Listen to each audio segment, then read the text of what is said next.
When Nicole Oxendine opened her dance studio 5 years ago, her goal was to connect people in her community.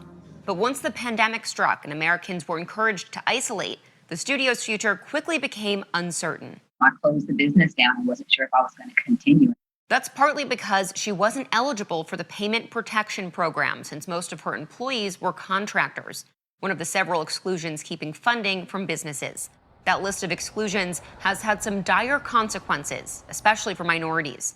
A report from H&R Block shows how Black business owners have been disproportionately hit in the pandemic. More than half of Black-owned small businesses experienced at least a 50% decrease in revenue during the pandemic, compared to only 37% among white business owners.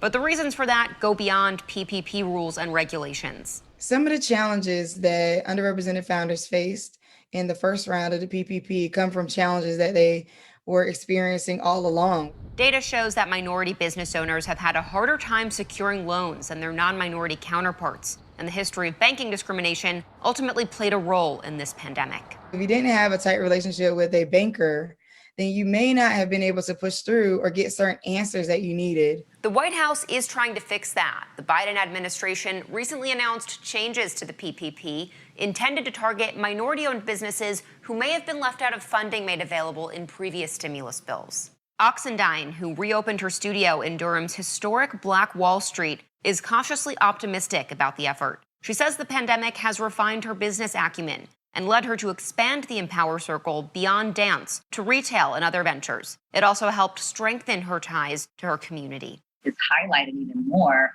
who else can I support? What other Black business owner, minority business owner can I connect with or provide resources for her? Bianca Fascini, Newsy, Washington.